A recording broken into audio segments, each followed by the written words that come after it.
Hi everyone, Shaked Bartali's here. Ladies and gentlemen, yours and mine and everyone else out there, Carolina Panthers are 3-2 following a nail-biter at home against the Jacksonville Jaguars by the score of 34-27. Boys and girls, ladies and gentlemen, the Cardiac Cats are back in town. What a game, ladies and gentlemen. On the offense, the Panthers did a lot of good things, mainly run CMC, Christian McCaffrey for MVP. Run CMC, Christian McCaffrey for the MVP. He played like an MVP today, ladies and gentlemen. He set a Carolina Panthers career rushing yard for a touchdown, all-time Panthers record with an 86-yard rushing touchdown. Reggie Bonifine, the one-year player in the NFL, he played like an all-pro today with a big, gigantic rushing touchdown. They couldn't catch him. Kyle Allen, at times, he made spectacular throws. At other times, he looked really bad. But then again, ladies and gentlemen, he's only been in the league for 1 year. The Panthers defense came away with 3 turnovers, huge. Spider-Man, Brian Burns, rookie, he played like a Pro Bowler today, ladies and gentlemen.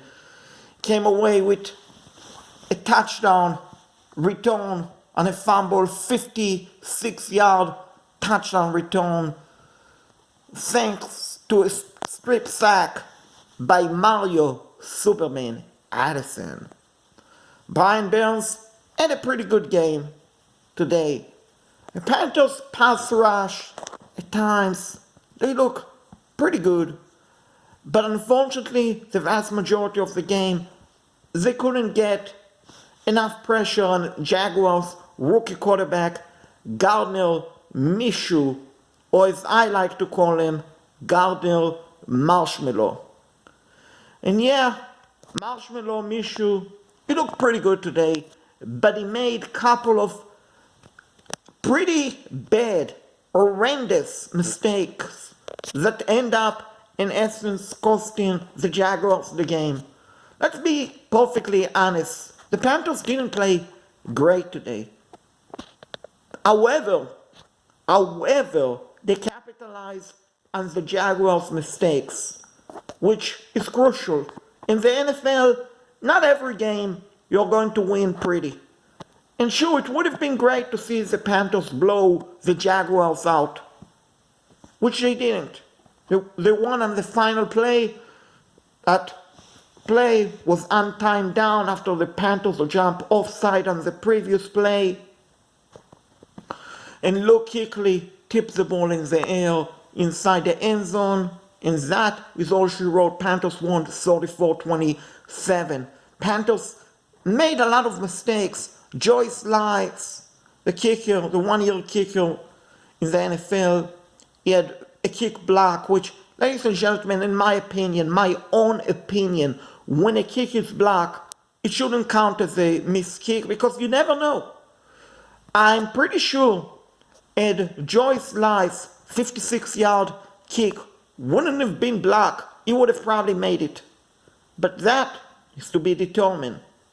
He missed the extra point. He missed a chip shot field goal, a chip shot extra point. But no one, and I mean no one, is perfect, ladies and gentlemen. That is for sure.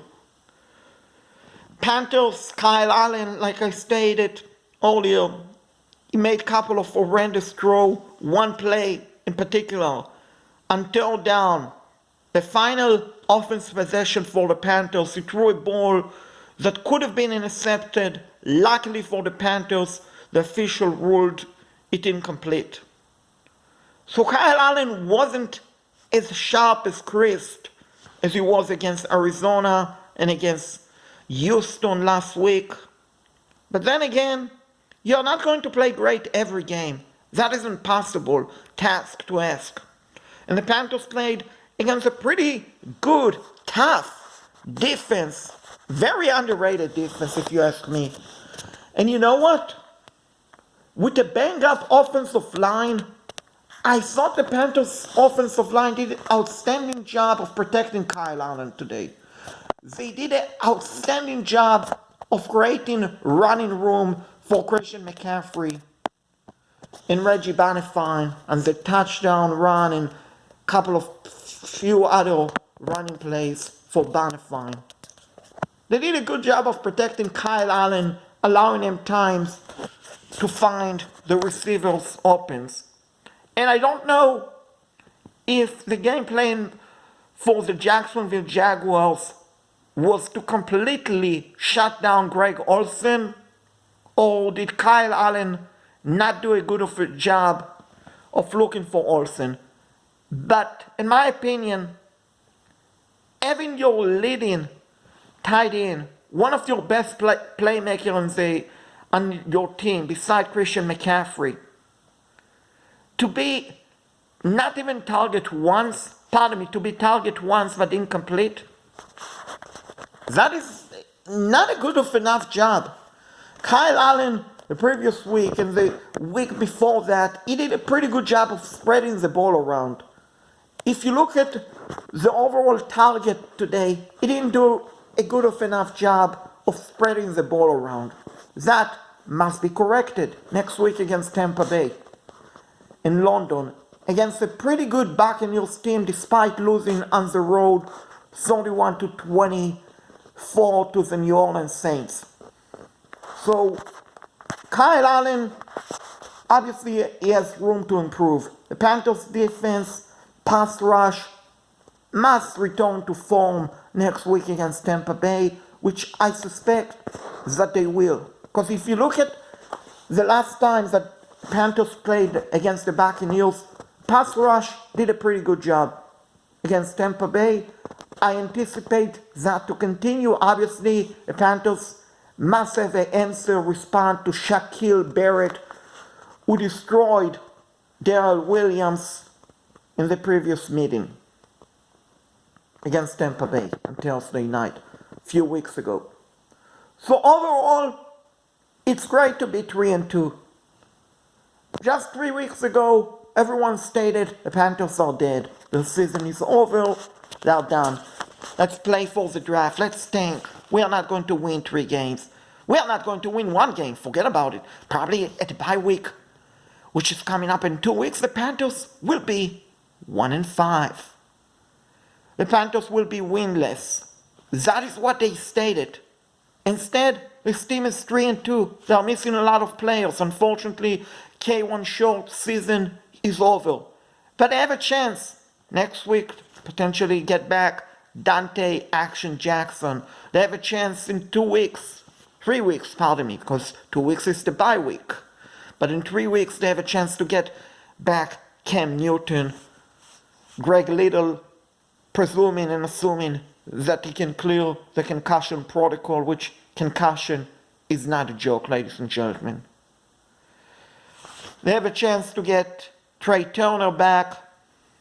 And once this team is healthy, relatively healthy, of course you will not have K1 short, but once they get their key players back, Trey Turner, Greg Little, Cam Newton, look out. Because, ladies and gentlemen, I've stated that for the past 3 weeks. I will state it again. All you Panthers haters out there, we know who you are. We know on Pro Football Talk and other side. All this week you talk about the Matthew Show. Yeah, he looked great. But no, he did not beat the Carolina Panthers. The Panthers, at the end of the day, made him look like marshmallow. He had 3 turnovers. 3 fumbles. So don't sit out here and tell me, oh, the Panthers are dead. No. You know what? You had a chance to bury us. You had a chance to put us at 0-5 to end our season. Somehow, some way, we're back. somehow, some way, we are alive. Because you know what? You know what we are? We are Carolina Panthers. We have 9 lives. This wasn't an easy victory. This wasn't a pretty win. But you know what? I rather sit here and tell you that my Carolina Panthers are 3-2, seeking revenge against Tampa Bay next week, than be sitting here and telling you, oh, the Panthers are 2-3. Because, ladies and gentlemen, when you look in the entire NFC, it's wide open. The Bears, well, everyone said, oh, the Bears are a Super Bowl contender. I realize that they don't have their starting quarterback, Mitch Trubisky. But they lost Akeem Hicks today, a pretty good defensive player. The Bears are who we thought they were. And we let them off the hook.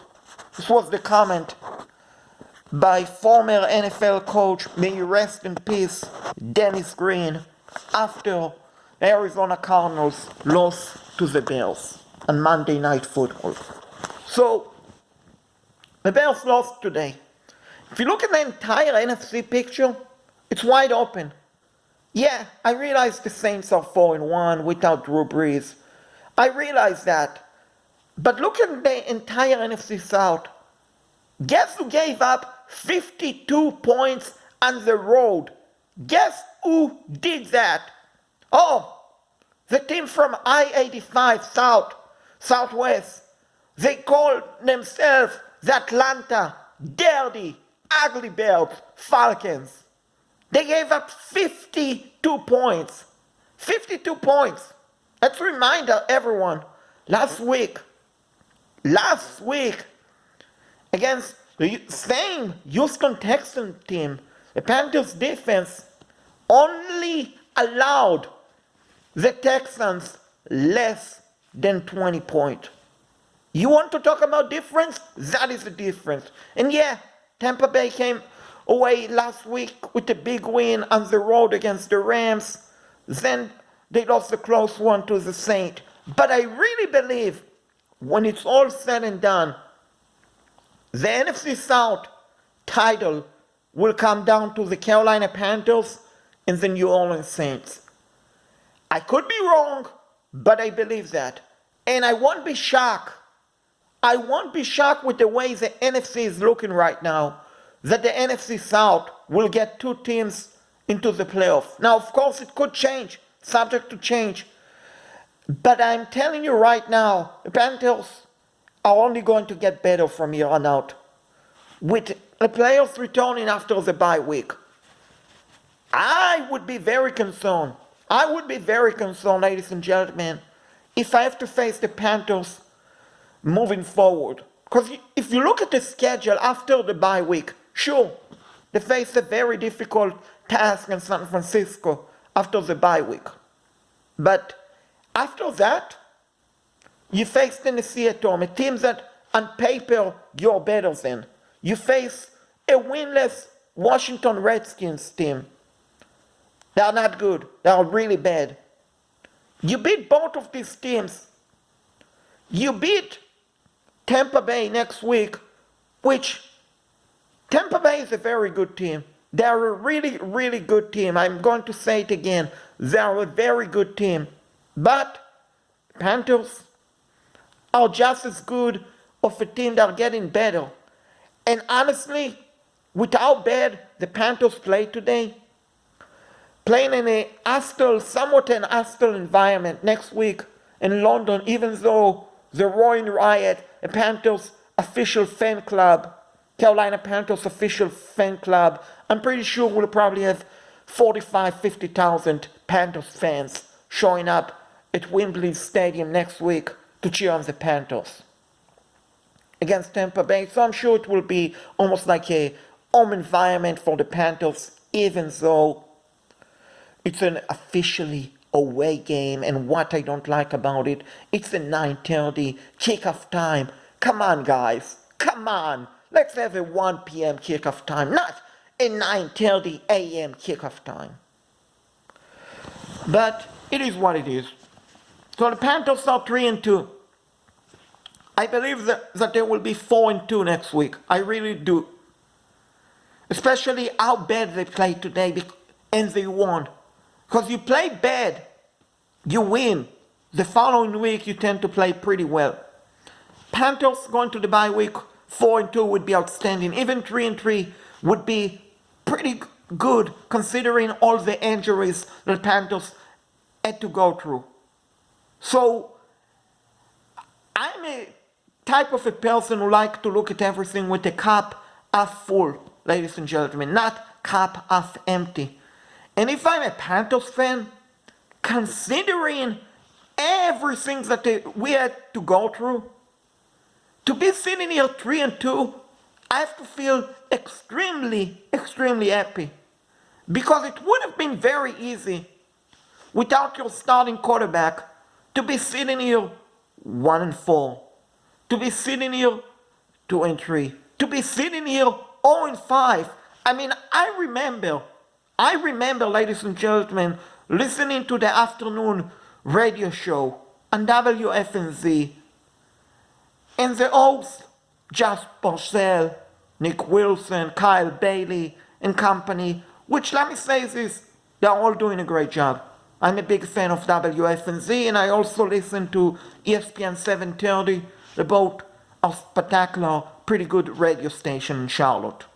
But I heard them talking to Jake DeLone after the Panthers were 0-2, and they stated, Panthers might be, let's look at the bye week. The Panthers have a chance to be 1-5. Their season might be over 1-5, 1-6. The Panthers might think about tanking. No one at that time stated, we'll be 3-2. So, ladies and gentlemen, the Panthers are 3-2. Celebrate tonight. Rule of thumb. Celebrate for the next 24 hours. Be grateful that we are 3-2. Because it's not easy, ladies and gentlemen. It's not easy. We all remember last year, after the Panthers lost so many close games. In the NFL, it's all about momentum. You can have positive momentum or you can have negative momentum. Last season, it was negative momentum. It was all downhill. Following, oddly enough, a home game against Tampa Bay, the Panthers lost to Pittsburgh, to Detroit, to Seattle, to the Saints, to the Falcons. They won their final, to the Browns. They lost in between to the Browns, to the Buccaneers, to the Falcons. They won their final meaningless game against the Saints.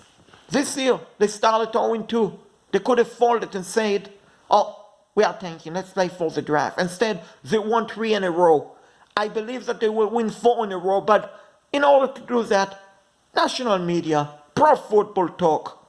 Let's talk about how great Jameson Wilson is. Let's talk about his crab legs. He will bring all the snow crab legs to Wembley Stadium. Let's talk about that. Let's talk about how great Chris Godwin, Mike Evans, Andre Humphrey are. Let's talk about them. Let's talk about how great Tampa Bay defense is, which they have a pretty good defense. Let's talk about Shaquille Barrett, how he's going to sack Kyle Allen 8 times. Yeah, I said 8 times. Or you know what? Pro Football Talk, we know how much you dislike the Carolina Panthers.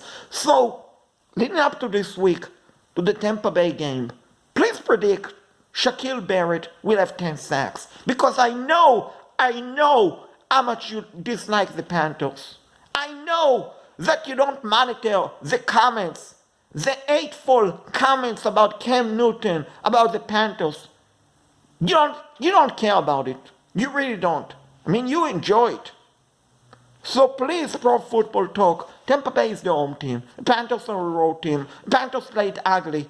Tampa Bay is coming off a tough defeat to the Saints on the road. You know Tampa Bay is going to win. Please pick Tampa Bay to win by 25 points.